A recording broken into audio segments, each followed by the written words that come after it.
gravando. As polêmicas sobre abuso sexual assolam a nossa sociedade. Segundo a ONU, esse é o crime mais acobertado do mundo, justamente porque ele não acontece apenas nas ruas, mas no seio familiar. Contudo, essa realidade sombria não é novidade. Por milênios, a mitologia tem ecoado essas histórias, refletindo dramas humanos que persistem através das eras. O abuso sexual, especialmente contra crianças, é uma chaga que ainda há muito tempo permeia a nossa sociedade. As manchetes atuais envolvendo artistas e celebridades trazem à luz o que sempre esteve na sombra. Através do mito de Perséfone, hoje nós exploraremos nesse podcast as camadas desse trauma. Juntos vamos examinar como as antigas narrativas mitológicas podem iluminar a nossa compreensão e também nos fortalecer contra esse crime hediondo. Então, prepare-se aí para uma jornada do submundo à superfície, da escuridão à luz, onde o mito de Perséfone é nosso guia nessa conversa difícil, mas necessária.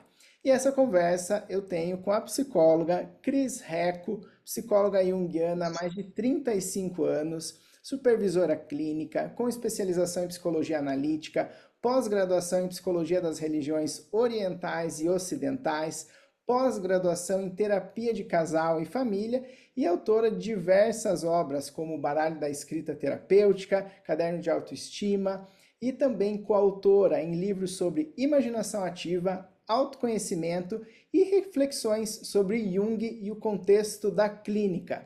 Cris Recco, seja muito bem-vinda ao podcast A Casa. Obrigada. Todos sejam bem-vindos. É um prazer estar aqui com você. Uma honra, Alex. Muito gostoso. Eu sempre gostei muito do seu trabalho. Então vamos lá para essa conversa séria. Imagine você poder acessar um espelho que reflete não apenas a sua imagem externa, mas também as complexidades do seu mundo interior. Os mitos funcionam como esse espelho que oferecem aí uma visão clara, profunda das nossas próprias jornadas emocionais e psicológicas. Os mitos nos permitem identificar e confrontar medos, desejos e conflitos que muitas vezes permanecem ocultos. Cris, para a gente começar esse podcast, eu gostaria que você nos contasse, através também da tua experiência na psicologia analítica, tua experiência clínica também com os pacientes no consultório, como que os mitos podem ser usados aí como ferramentas terapêuticas para explorar, compreender questões psicológicas pessoais. Bom, uma das funções do mito é justamente nos mostrar que nós não estamos sozinhos naquilo que vivemos lá no nosso submundo, né? Cada um tem o seu drama, a sua sombra, o seu aspecto sombrio, o mundo das trevas, né? E nós não estamos sozinhos porque os mitos são como uma abertura secreta que emana dessa abertura esse aspecto mitológico arquetípico. Todo mito traz um arquétipo dentro de si, que são forças muito potentes da alma, né? E que tem o seu modo próprio de agir em nós, os arquétipos. O mito é como uma representação visual dessa força arquetípica que ele carrega. Os mitos, eles representam isso. É como se uma mulher ela pode trazer um arquétipo masculino e naquela situação se sente como um homem. Né? Por quê? Porque aquele arquétipo masculino está com a sua força energética toda, emocional, agindo sobre a psique daquela mulher e vice-versa, né? Então, aquela força comanda uma maneira de agir em nós. A gente vai ver isso hoje nesse exemplo, nesse recorte que nós estamos trazendo da Coré e Perséfone, né? Muito bem. Cris, de que maneira esses arquétipos, esses padrões presentes na mitologia podem refletir aí os nossos próprios padrões comportamentais, emocionais? Os arquétipos, sendo essa energia que se manifesta na nossa psique, eles são autônomos, eles agem por si mesmos, né? Quando nós adquirimos a consciência do que está agindo em nós, do tipo do arquétipo que está agindo, se manifestando, seja de uma forma sombria ou de uma forma iluminada, vamos dizer assim, seja a bruxa ou a fada, o bruxo, né? Ou seja, um Jesus Cristo, por exemplo, né? É, quando você assimila, você consegue trazer a tua dimensão mais pessoal.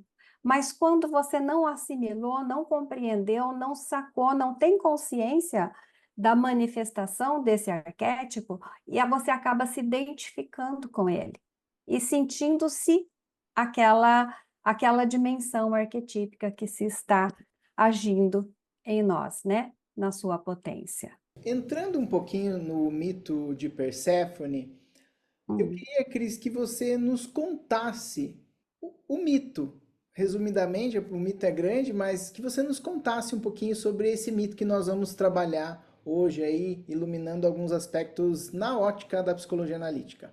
Perséfone é filha de Deméter e Zeus, né? E a Deméter é a maravilhosa mãe da terra, né? Mãe de todos os cereais, de toda a agricultura, de tudo que nasce na terra, né? Inclusive, ela é a gestação, ela é a própria gestação de uma mulher, né? A gestação, o fruto da terra também se manifesta no ventre de uma mulher. Então, a Deméter é essa força gestante e ela é mãe de Cora. Cora é a Perséfone, mas a, a Deméter não a chama pelo nome. Ela chama de Cora, que Cora significa jovem donzela. Ter no filho a eterna criança. A gente até fala isso assim de uma forma romântica, né? Ai, para a mãe os filhos são eternamente crianças, né? Mas isso é o aspecto Deméter materno, né? Que vê na filha a menina eterna. E então ela super protegia a filha, né? Ela trazia a filha, educava a filha para que ela fosse sempre uma donzela, sempre virgem, né? A Deméter, embora seja uma deusa vulnerável, ou seja, não virgem, ela desejava que a filha fosse uma deusa virgem, porque no panteão as deusas virgens elas tinham uma escala superior, né? Era o máximo do feminino. E então, na verdade, hoje entende-se o máximo do feminino a maternidade, mas para Deméter era assim, a filha deveria ser virgem, deveria ser sempre uma menina e ela ficava lá, então, cuidando dos cereais, das flores, de tudo que ela plantava, e a filha sempre junto, ajudando ela. E a menina foi crescendo e continuava com aquele aspecto bem infantil. Acontece que no submundo, lá no mundo das trevas, existia um deus chamado Hades, né, irmão de Zeus. E Hades, ele deu uma espiadinha no que estava acontecendo lá pelo mundo e ele viu essa menina, Cora, e falou assim: Nossa, mas essa menina, ah, não, eu quero essa menina para mim, ela é muito linda, ela é uma mocinha maravilhosa, né? Então ele viu e já teve a intenção de sequestrar a menina. E aí ele fez um tremor na terra que fez um buraco. E aí ele veio com a sua carruagem dourada, com seus cavalos negros, e esperando que a Cora caísse ali naquele buraco, porque era tampado pela grama, pelas flores. Ela pisou e caiu e gritou, Aí caiu lá embaixo, né? Aí a Deméter, que estava lá em cima, ela escuta aquele grito da Cora, sabe? E aí ela fica olhando assim, ai, filha, Cora, Corinha, minha filha, onde você está? E nada. E corre para lá, e corre para cá, e corre para todos os lados, e não encontra mais a filha. Leva um susto danado e amaldiçoa a terra. E chama Zeus e fala: Eu quero a minha, você deu um jeito, você sabe onde ela está, porque você sabe de tudo. E enquanto a minha filha não estiver mais aqui, nada mais vai nascer nessa terra, essa terra será estéril. E então Zeus fala assim, nossa, coisa é séria, né? Aí ele sabe mesmo que está lá com Hades, vai até o reino de Hades, o submundo, e fala com Hades. Ei, você está com a Cora aí, a Deméter está enlouquecida, diz que nada mais vai nascer lá, vai deixar a terra estéril. E Eres também. Então, você tem que dar um jeito. Aí o Hades fala, tá, tudo bem, manda ela vir aqui conversar comigo, né? Aí ela vai e ela primeiro fala com o Perséfone, com a Cora. Aí ela fala: Minha filha, olha, eu vim aqui para te buscar, nós vamos voltar lá para casa, para o nosso mundo, e eu quero que você me fale, só responda uma coisa. Você comeu alguma coisa daqui? Ela assim: Ah, mamãe, o Hades, ele me deu umas sementes de romã. E eu comi. Aí ela, meu Deus do céu, e agora? O que que eu faço? Porque olha ali, semente, a romã. Uau! Muito bem, Lex. Que legal! Aí ela sabe que, tendo comido as sementes de romã, ela vai ter que continuar voltando lá para Hades, né? Ela está numa pertença ali de Hades. E então Hades fala, aí Hades chega e fala assim: Olha, você pode levar ela se você quiser, mas você sabe que ela vai ter que voltar. Ela fala assim: tudo bem, então nós vamos fazer assim. Ela vai ficar 2/3 do ano comigo e 1/3 com você. Esse terço corresponde ao outono e inverno, onde a terra fica mais árida, né? Tá. E aí combinaram desse jeito e assim foi. Ela ficava um tempo em cada lugar. O Hades, né? O que que é a semente de romã? Né? A semente de romã significa as relações sexuais, né? São sementes espermatozoídicas, né? Ou seja, que fez com que a pequena Cora fosse iniciada no mundo sexual. Então, a sexualidade dela não foi uma sexualidade desenvolvida de acordo com as fases psicológicas. Na verdade, Cora já era bem mocinha, já era uma moça, uma jovem mulher, quando isso aconteceu, embora não representasse pela idade, pela aparência, a idade que tinha, né? Parecia uma menina, mas ela já era uma jovem mulher. E ele tomou dela a inocência.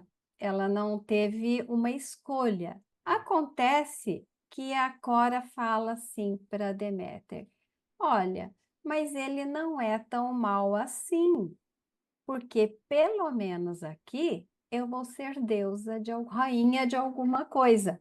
porque ele dá a ela o título de rainha do submundo, rainha dos mortos.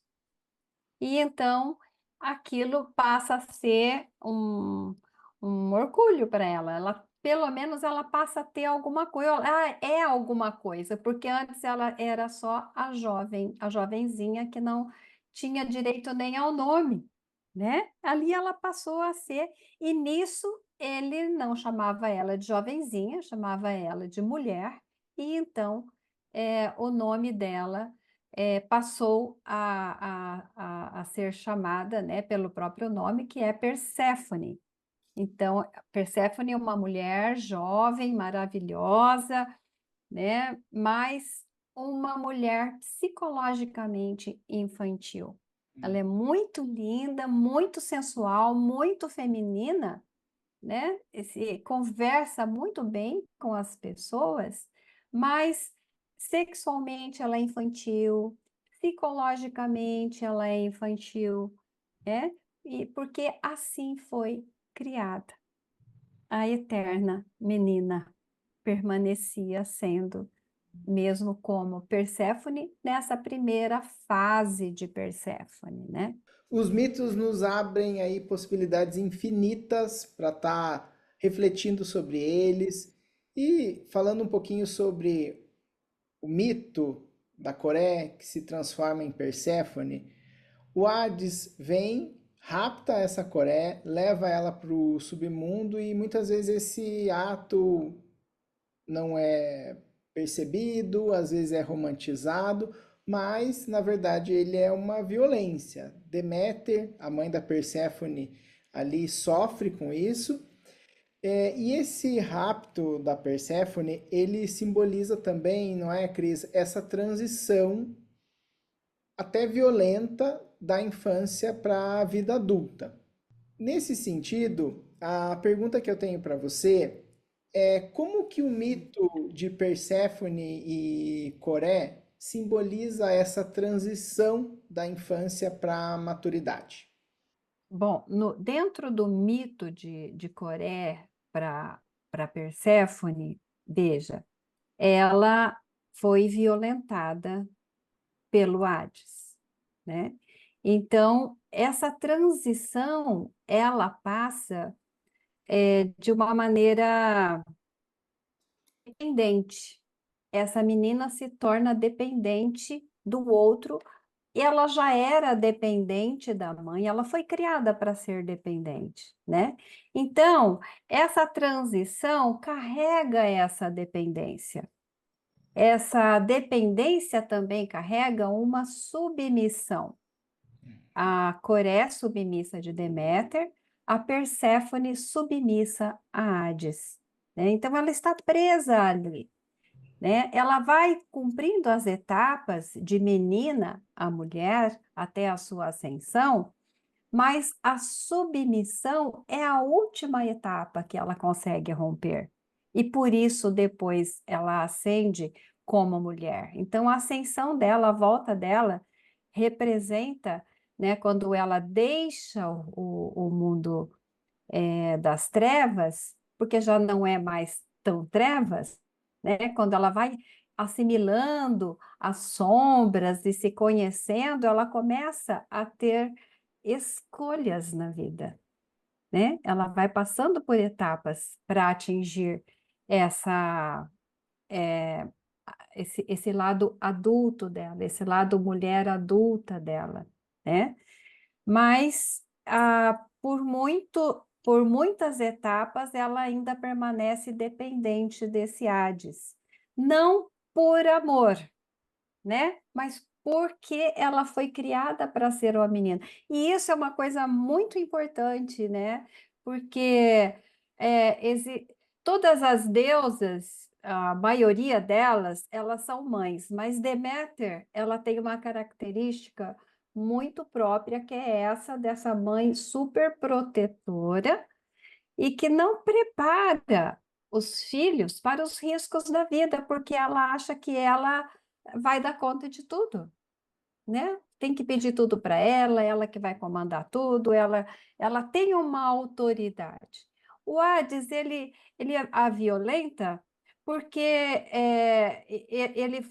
ele traz um outro aspecto que é o princípio da sexualidade, mas ele é exatamente o mesmo modelo, né? Aquele que domina ela, que diz o que ela pode, o que não pode, né?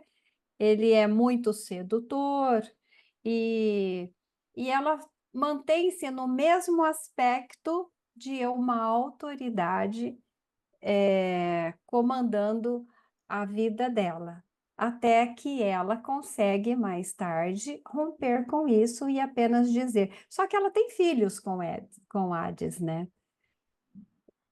Um dos filhos que ela tem com Hades se chama Vingança, né? Então, essa menina submissa, ela não fazendo as suas escolhas, ela vai guardando um ódio, sabe? Um rancor, um ódio, um desejo de se vingar, ela fantasia desejos de vingança, né? Cris, que outros principais símbolos e arquétipos você percebe nesse mito de Perséfone? No mito de Perséfone. Eu queria falar um pouco mais sobre essa questão do Hades, né, que é um arquétipo muito forte, muito sombrio, e que, como você estava falando no início desse podcast, é, do, do abusador, né? O abusador de crianças, de adultos, de jovens, esse arquétipo do abusador, que também a gente pode relacionar. Você falou para mim um dia desses que conversávamos sobre o Didi, né? Uhum. Que é esse rapper, né? Dos Estados Unidos, que está muito. Acho que é hoje, inclusive, o julgamento dele. Eu acho que até já foi julgado, porque estava marcado para hoje. Não sabiam se seria hoje por causa do furacão, mas parece que foi hoje mesmo. É, que esse tipo. Cris, Cris, Oi. hoje foi o depoimento dele.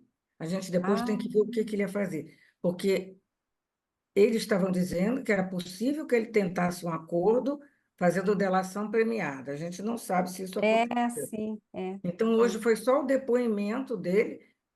Está todo mundo imaginando que ele vai ficar para o resto da vida preso, mas vamos ver. É Vamos isso. ver, né? É isso É. mesmo. Que bom, obrigada, Cris. Então, esse arquétipo sombrio de Hades, veja que o próprio Didi, quanto tempo ele ficou escondido, ficou nesse submundo, as tragédias cometidas ali, né? E o mais interessante é que ele traz mesmo esse arquétipo, porque ele cantava nas músicas dele, ele contava as histórias, né? Só que ninguém escutava desse jeito, não é? Então, é uma pessoa assim que normalmente é uma pessoa muito querida, o abusador, né? É uma pessoa muito valorizada, ele tem alguma coisa de muito legal, sabe? De muito bom, de muito interessante, de sedução, de domínio pelas pessoas. Em psicologia, nós não chamamos mais de abuso sexual, porque abuso significa, nossa, abusou. Você abusa de chocolate, você abusa de açúcar, você abusa de alguma coisa, né? Que você procura muito aquilo. Quer dizer, abusar significa foi além, né, do que devia ir. Mas o termo mais correto é que qualquer toque a uma pessoa, criança, adolescente ou adulto, sem criança sempre, né? Sempre é proibido qualquer toque sexual, né? Mas um adulto, ele tem que consentir no toque. Senão, não é abuso, é violência, né?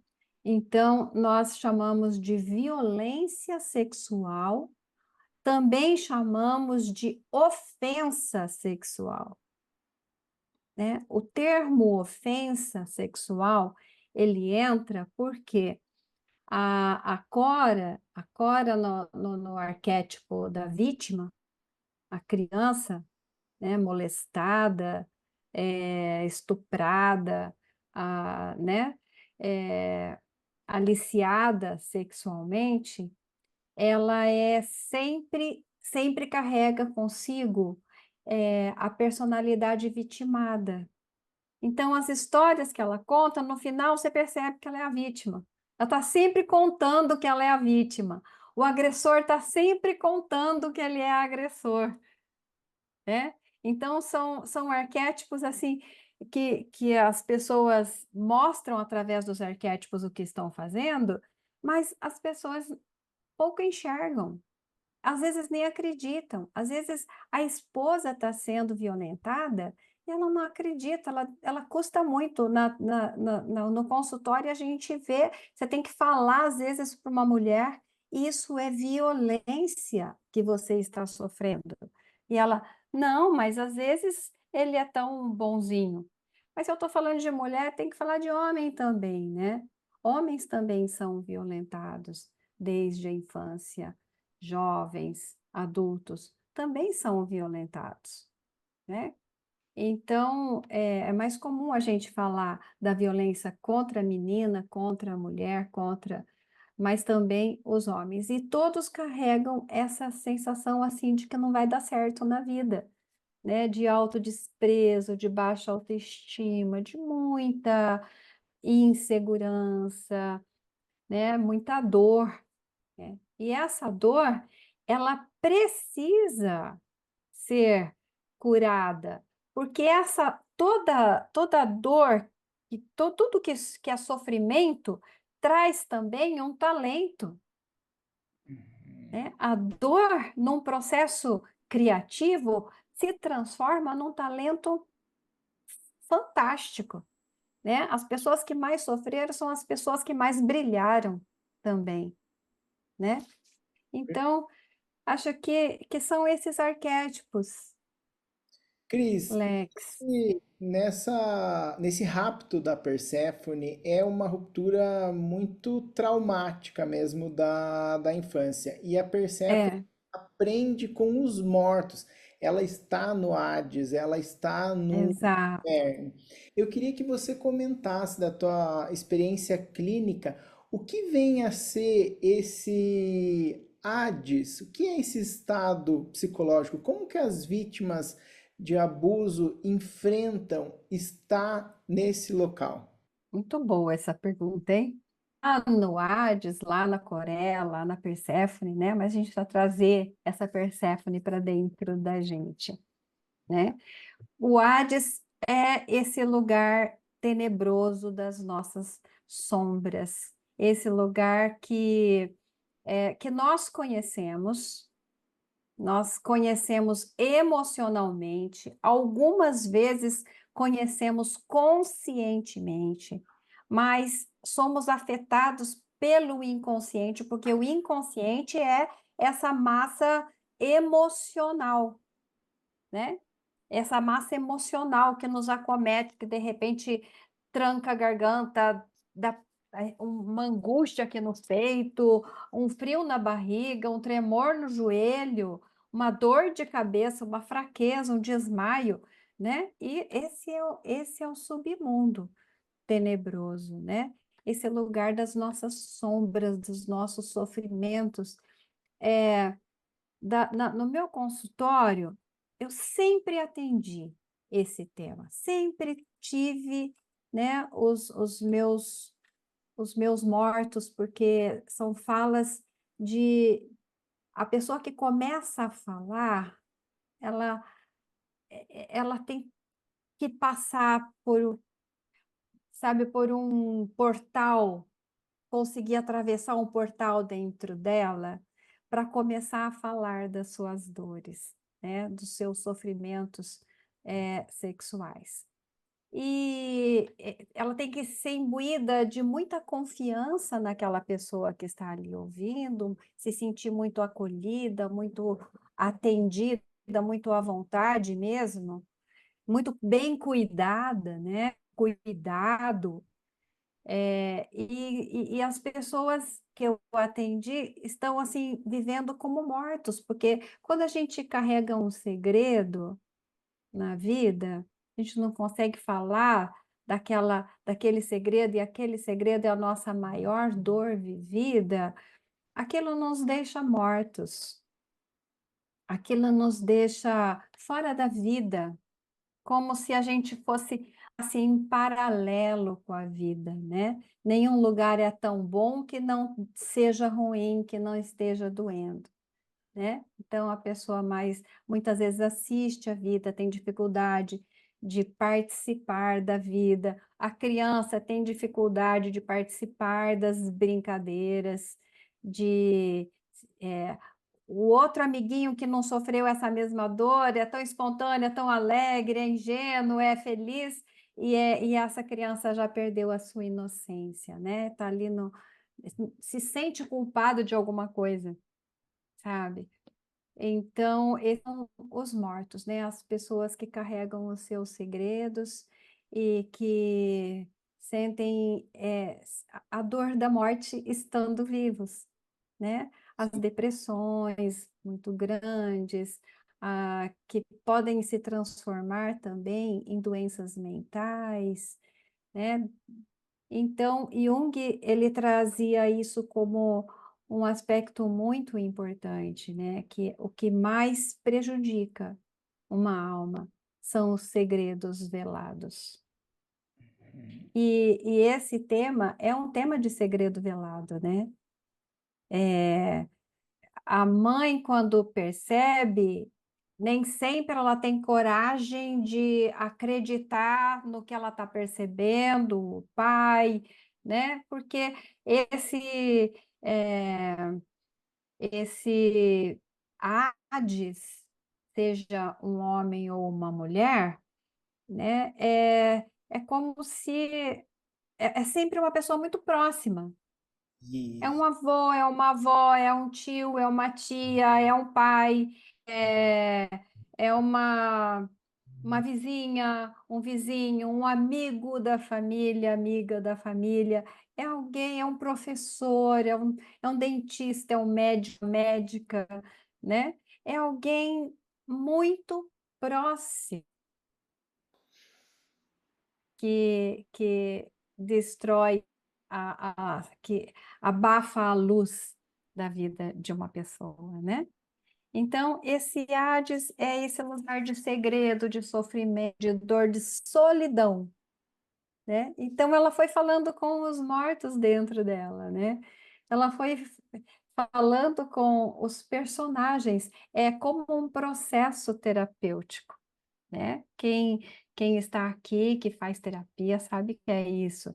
Nós vamos falando com as nossas partes, nós vamos dialogando com as nossas emoções, com os nossos medos, com os nossos sofrimentos, até que damos conta dele, né? E dar conta dele é a nossa ascensão. Cris, você comentou que muitas vezes o abuso, a ofensa sexual acontece dentro da própria casa, não é uma coisa que acontece na rua, distante. Como você falou, É, é um pai, é uma mãe, é um avô, uma avó, um primo, um irmão, uma babá. Nesse isso. sentido, o O tabu, marido, a esposa, exato, nesse né? sentido, o tabu acaba ficando ainda maior, porque Ainda maior. o problema está dentro da própria casa. Na tua Exato. experiência clínica, como é perceber que o confronto da criança em muitas vezes também descobrir na idade adulta que foi abusada quando criança? Porque naquele É, momento não tinha compreensão. Na tua experiência clínica, como que é esse processo, principalmente na questão de mexer com algo que é a base também daquele indivíduo, a família? Como que você percebe Sim. tudo isso? Olha, nesse livro, esse livro aqui, né, que eu trago um capítulo falando sobre esse assunto, imaginação ativa, eu falo de uma criança de 3 anos nesse livro, tá? E o Hades era o pai dela, né?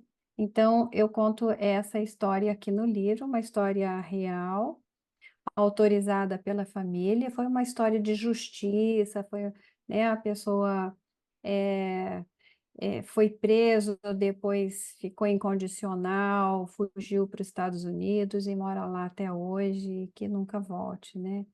Mas essa criança, aos 3 anos, foi levada ao meu consultório e era uma morta, porque ela não tinha nenhuma energia. Ela não tinha nenhuma energia de abrir um olho. Ela era levada nos braços da mãe, sabe? Então, e com essa criança que eu conto como foi o tratamento dessa criança, né? Foi um caso muito difícil.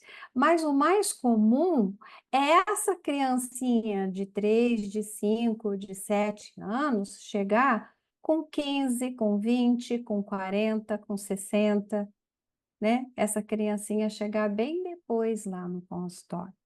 Mas ela traz a mesma dor. Aquela dor é como se sempre fosse igual, né? Tanto nas meninas quanto em meninos, é um sofrimento muito grande. Claro, é um submundo das trevas, é dor, é sofrimento, não tem nada de bacana. Você perguntou do confronto. O confronto é necessário, é a reparação, Uhum. sabe? É a reparação, né? A pessoa se sente reparada no confronto.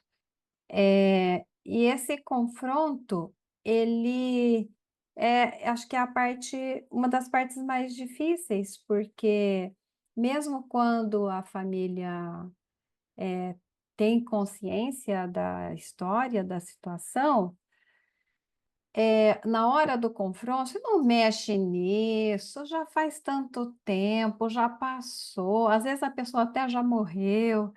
Mas é necessário chegar para aquela pessoa e dizer: olha, eu sei o que você fez comigo, ou se é um pai ou uma mãe que está junto e ainda é uma criança, né? Nós viemos aqui para dizer que sabemos o que aconteceu e não aceitamos que você se aproxime, né? Ou a própria pessoa dizer, né, para o violentador aquilo num ambiente seguro.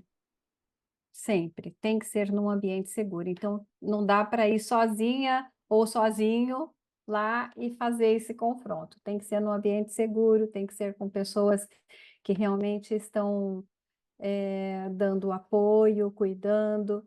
E muitas vezes isso é feito de forma jurídica, né? Uhum. né? É feito através de uma denúncia e é necessário que isso aconteça, né? Eu também já atendi do outro lado, viu, Lex? Eu também já atendi o violentador e mais de um e mais de três, sabe? Alguns violentadores eu também atendi e também conheço a dor que eles carregam, porque é um arquétipo. Sim. Enquanto a pessoa não se desidentifica do arquétipo, ela se sente um monstro, né? Se sente uma pessoa. Muitos também se suicidam, muitos morrem cedo do coração, sabe? Mas essa pessoa também precisa se desidentificar desse arquétipo que a domina. Cris, nessa experiência com os sobreviventes do abuso, por que o confronto com o agressor é crucial para essa recuperação? Vamos voltar lá no momento da violência sexual, né? Um toque pode ser uma violência, tá? Um carinho que permanece nas regiões sexuais da criança já é uma violência, porque a criança já sabe que ali ela está condenada. É um adulto. O adulto sempre sabe mais que a criança, e se ele sabe mais o que é certo, e a criança fez alguma coisa de errada, né? A criança se sente assim, sabe?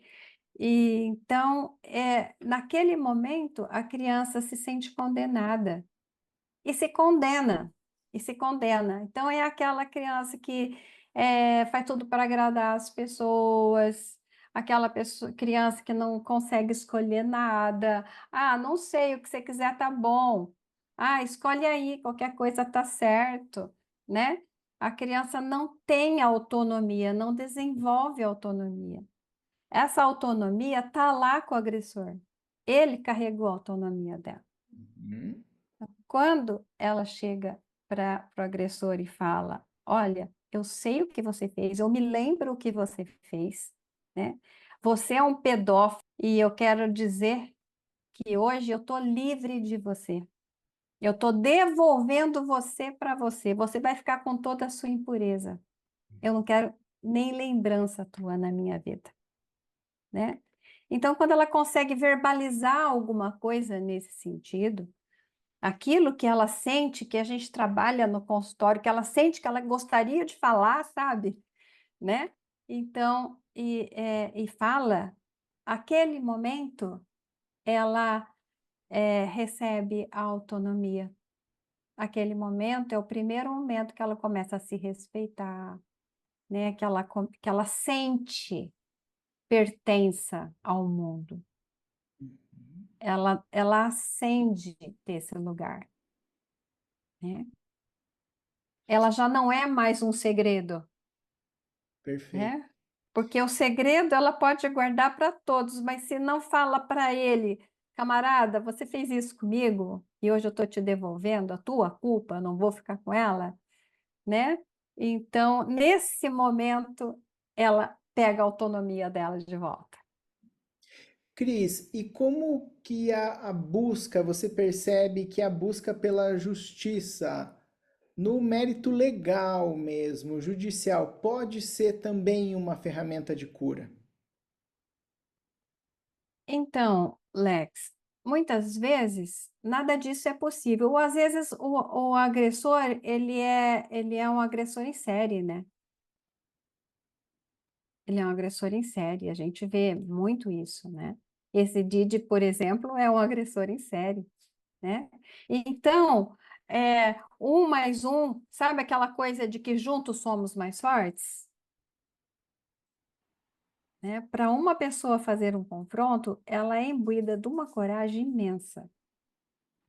Mas para ir no corpo coletivo, aí aquele filho que nasce de Perséfone e Hades, chamado vingança, sabe? Ele está ali vivo mesmo, né? Está vivo, o corpo vivo ali. Não, não existe medo, não existe força, né? Independente de como seja, mesmo que seja de forma simbólica, isso precisa acontecer, né? A pessoa precisa anunciar à família o que viveu, o que passou. Porque a maior humilhação de uma vida humana é não poder ser quem ela é, porque foi-lhe tomado essa possibilidade. E muitos vivem no seio familiar sem dignidade de ser quem é. Então, eu acho que a própria família, ela muitas vezes torna a situação muito mais difícil, né? Quando essa pessoa conta o que ela viveu para uma pessoa fora da família, é muito mais acolhida, porque todo mundo da família parece que se sente violentado, mas não quer sentir a dor da violência, né? Então, tem isso é arquetípico também, né? Porque as famílias costumam agir assim. Não Né? é uma questão de culpa, sabe? É também um arquétipo movendo, E aí se né? instala outro trauma na criança, não é, Cris? Porque se ela vive uma experiência de abuso e depois ela conta, seja para uma pessoa da família, e essa pessoa ainda não acredita, diz que ela está inventando, diz que foi da cabeça dela, esse adulto também está tornando inválido o que ela viveu. E a criança precisa lidar com tudo isso. O Precisa. inconsciente não dá conta de uma experiência como essa, e isso acaba ficando numa região completamente sombria. E como a gente Uhum. comentou, muitas vezes essa pessoa vai se dar conta que sofreu um abuso depois de muitos anos, depois que já sofreu por muito tempo. Fora ainda, né, Cris, quantas pessoas morrem nesse submundo porque não tiveram a oportunidade de confrontar seu agressor ou de trabalhar isso na terapia. A maior parte, né? A maior parte não tem essa oportunidade ainda, infelizmente. Sim, e nesse sentido, o sexo a gente vê como uma iniciação, a criança já foi iniciada e ainda não sabe. E ainda não sabe. Mas é possível. É possível a pessoa ser trabalhada e passar a ter uma sexualidade muito saudável, né? Porque antes disso é difícil ter uma sexualidade saudável, né? Os homens têm impotência, têm ejaculação precoce, as mulheres têm muita dor, vaginismo, né? O nome dessa dor, dispareunia também. É, por conta de processos emocionais. A partir da violência sofrida, as doenças surgem, né? As disfunções surgem na vida da pessoa, mas é possível quando ela trabalha essas dores, conversa com esses mortos, né? A Perséfone era a terapeuta dos mortos, né? Porque ela curava as dores. E por isso ela acende, né? Em cada dor que ela curava a si própria. E é possível a pessoa readquirir essa autonomia, esse desejo da vida. Como eu falei, muitos talentos surgem a partir daí. Essas mulheres se tornam e homens muito bons naquilo que são e fazem, né? E podem ter uma vida sexual muito feliz também, Muito bem. né? Cris, o retorno da Perséfone à Terra aí simboliza também essa integração dessas experiências vividas nesse submundo. Sim. Quais os desafios também da Perséfone para equilibrar essa vida no submundo e na Terra, como você falou, né? Ela fica dois Uhum. terços na Terra e um terço no submundo. Como não ficar preso nesse submundo? Como É. equilibrar tudo isso? Bom, acho que o que nós falamos no começo hoje da nossa conversa, quando estávamos conversando, esperando as pessoas, a gente estava falando de um outro assunto, estava falando de casamento, mas eu quero trazer aquela ideia, né? Que nós nunca estamos prontos, que nós ascendemos, mas sempre vamos voltar. Quando a gente conhece as nossas sombras, né, e subimos para a luz, surgem outras sombras também, que tem que se voltar lá para iluminar, né, para superar. Então, esse é um exercício que se faz, né, de viver a sua luz, a sua felicidade, a sua honra, mas também sem achar que agora está tudo ótimo, está tudo bem. Eu tenho que voltar lá e porque eu vou ter as minhas frustrações, os meus medos. Nós somos mortais. Então, sempre algo morre dentro da gente, a gente tem que ir lá ressuscitar, né? os deuses são eternos. E o deuses significa assim, as nossas emoções, as nossas vibrações, elas vão acontecer eternamente, mas as nossas frustrações também, né? Agora, para ascender, para sair desse inferno, na Divina Comédia, Dante fala que ninguém sai do inferno sozinho, que você está lá morto, né? Então, tem que ter um guia, tem que ter um guia, tem que ter um guia que te conduz, um guia que conheça o inferno, que vá lá com você, vá lá para tirar você, porque para iluminar o caminho para você sair, porque ninguém tira ninguém de lugar nenhum, né? Você pode ir iluminando o caminho, ajudando. Olha, tenta pisar ali, parece que ali está mais seguro. Como você se sente agora? Dá mais um passo, vê se você consegue andar, né? Então tem que ser um guia. Guia é, pode ser a família, pode ser um amigo, pode ser um guia espiritual, né? A gente é psicólogo, a gente faz isso, né? Então, um psicólogo, eu acho, né, que eu conheço de pessoa mais adequada como guia, quando esse psicólogo conhece o inferno. Perfeito. A gente estava comentando sobre isso, de muitas vezes o psicólogo não conhecer o seu próprio inferno, e quando o paciente traz uma dinâmica dessa, esse próprio inferno, muitas vezes o psicólogo que não conheceu trava e aí não pode ajudar esse paciente, né? Cris, queria que você comentasse. Exatamente. Jung fala que só é junguiano o psicólogo que faz terapia. É o primeiro critério para ser chamado junguiano. Se não faz terapia, não é nem junguiano. Porque para ser junguiano, você precisa ir para o inferno, conhecer o inferno e aprender a sair de lá com uma guia, com o seu guia, né? Com o seu terapeuta.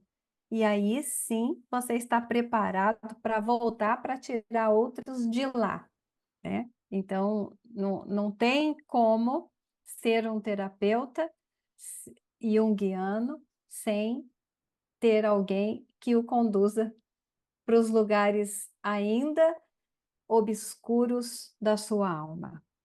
Muito bem, muito bem. A gente vai para a última pergunta aqui do podcast.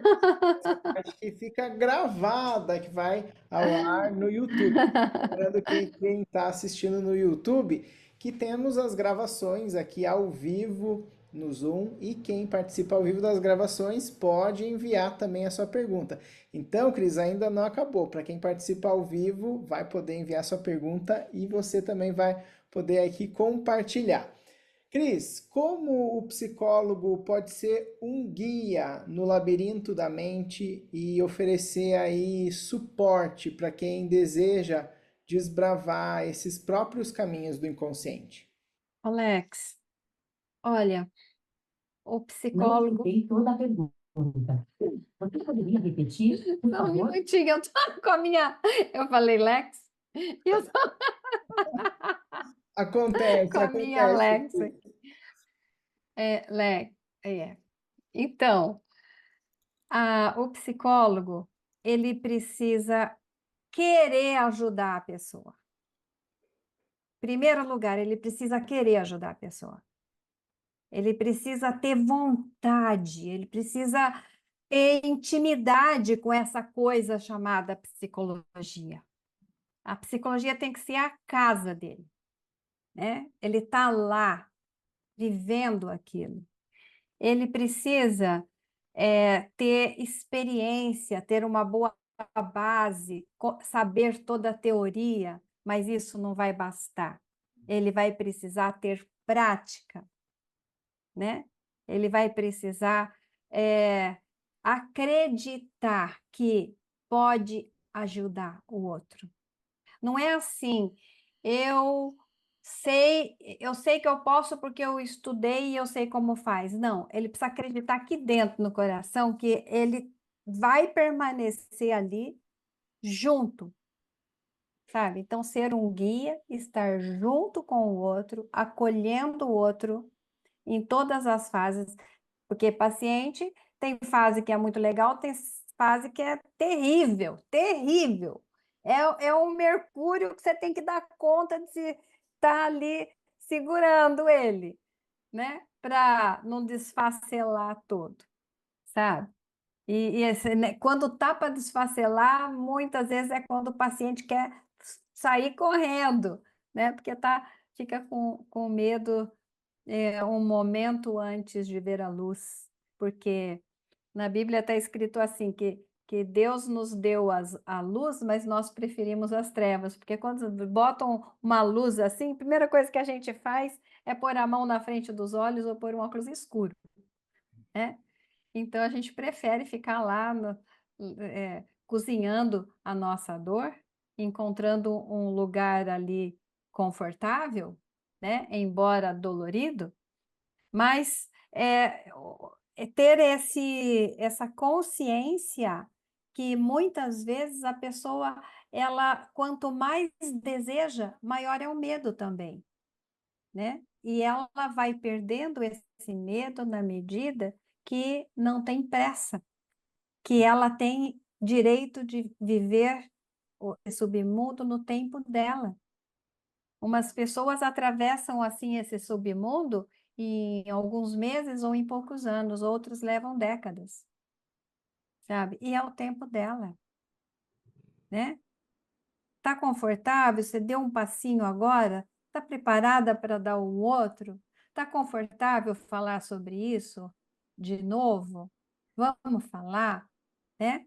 Então, é esse psicólogo que está imbuído, né, da possibilidade de conduzir esse paciente até a sua ascensão. O trabalho é um ministério, né? É um ministério. Com certeza. Cris, quero que você deixe uma palavra para as pessoas que buscam o autoconhecimento, que também buscam esse confronto com o inconsciente e consigo mesmos, nessa jornada que traz dor, sim, como a narrativa de Perséfone, que a gente, né, apresentou um pouquinho hoje aqui, mas que também é a possibilidade de transformação. O medo é como um elemento que, de um lado, é medo, do outro é desejo. Quando nós desistimos de alguma coisa por medo, nós perdemos o desejo pela vida, sabe? Então, não se desiste das coisas por medo se quer continuar vivendo, né? É, e nós podemos também não precisa ser um psicólogo para ser um guia, né? Ou um dos guias, porque às vezes numa trajetória existem muitos guias. Nós podemos observar e não julgar aquelas pessoas que são difíceis de conviver, sabe? Ou porque são muito deprimidas, ou porque volta e meia está doente, ou porque volta e meia está reclamando, ou porque é muito chata, que não para né, de reclamar, de ser negativo, né? A gente tem que olhar para isso de que maneira? Essa pessoa está pedindo socorro. Às vezes ela não tem outro jeito de pedir socorro, que não ficar ali de um jeito meio que aéreo, né? É, ficar de uma maneira, às vezes, com inveja de tudo, ou com mentiras, porque quem esconde segredo tem que mentir muito para esconder o segredo, tem que ser um bom mentiroso para esconder os seus segredos, né? Então, ter amor humano, né? Amor humano, porque aquela pessoa pode ser qualquer um de nós, né? E onde a gente. Uma coisa que o psicólogo, que eu converso com vários psicólogos, né? E vários aqui, quando a gente atende um paciente, seja qual problema for, de qual intensidade ou gravidade for, mas todo paciente que a gente atende, aquela dor também está aqui dentro. alguma forma, ela nos habita também, né? Então, é, é importante não julgar e buscar, se possível, acolher essas pessoas mais difíceis que carregam segredos. Ninguém é legal carregando segredo, pessoa, ninguém é legal sofrendo, né? É, ter humanidade com essas pessoas em vez de julgamento e encaminhar, né? Caminhar. Ser um guia que encaminha, que leva né? Que leva que seja, se não tiver um psicólogo, uma forma de que leva a alguém que pode ajudar, né? Que Muito está preparado para isso. Muito bem, Cris. Hermes, Afrodites, aí ajudando a Perséfone a também poder estar na Terra Sim, e no submundo, né? sim, sim. Afrodite ajuda, né? O desejo ajuda a subir, né? A Perséfone, quando ela foi ascender, ela buscou Afrodite, né? Que é a deusa do amor, do desejo, né? E através do amor e do desejo foi que ela ascendeu. Então, é isso. Muito bem, Cris, agradeço você por ter aceitado aí falar sobre um tema que é tão denso, mas que nós conversamos aqui porque também é necessário. E agradeço você de aceitar com tanto carinho aí. Não vai embora, porque ainda tem as perguntas de quem Tá participou. bom, Mas eu vou fazer aqui o encerramento para quem acompanha no tá YouTube. E o bom. pessoal que está acompanhando Aham. ao vivo aí, já vai preparando as perguntas que a Cris vai responder aqui na sequência. O mito de Perséfone é muito mais do que uma história antiga, é um poderoso arquétipo que continua aí a ressoar na nossa psique. Ela oferece insights profundos sobre o trauma, crescimento e também transformação. A narrativa de Perséfone nos mostra um pouquinho do processo de individuação que envolve a descida no submundo, um confronto aí com as nossas próprias sombras e também com as feridas mais profundas. Perséfone é arrancada da inocência e forçada a enfrentar a escuridão desse submundo. E muitas vezes a gente também experimenta momentos de ruptura como esse que nos obrigam aí a confrontar grandes aspectos. A cura começa com o reconhecimento do trauma e a jornada de Perséfone nos mostra que é possível emergir dessas sombras. A mitologia tem sido aí uma fonte inesgotável de sabedoria e reflexão ao longo desses séculos, e embora muitas vezes seja vista como uma fábula ou até uma lenda do passado, essas narrativas possuem camadas profundas de significado sobre a psique humana e os nossos próprios desafios. O mito de Perséfone nos convida a abraçar tanto a luz quanto a escuridão, reconhecendo que ambas são partes integrais da nossa jornada. Todo esse mito nos encoraja a confrontar feridas, buscar a cura e finalmente aí emergir como uma versão mais completa e integrada. Se você se identifica com essa jornada de Perséfone, sente que também precisa de apoio para navegar nesses desafios e transformações, lembre que você não precisa fazer essa jornada sozinho, essa jornada sozinha. Existem aí profissionais dedicados, prontos para guiá-lo. Considere então buscar a ajuda de um psicólogo, uma psicóloga treinada. Esses profissionais aí vão oferecer valiosas ferramentas para te ajudar a explorar esse submundo e também processar essas experiências difíceis. Lembre-se que buscar ajuda não é sinal de fraqueza, mas aí de coragem e, acima de tudo, de autoconsciência. Se você que sente que está pronto para dar esse passo aí na sua jornada, não hesite em procurar apoio. A sua jornada de Perséfone pode ser o começo para uma profunda saga de transformação e cura. Se você acompanhou esse podcast até aqui, deixa um comentário para eu saber que você ouviu até o fim e nós nos vemos no próximo podcast A Casa. Um abraço para todos.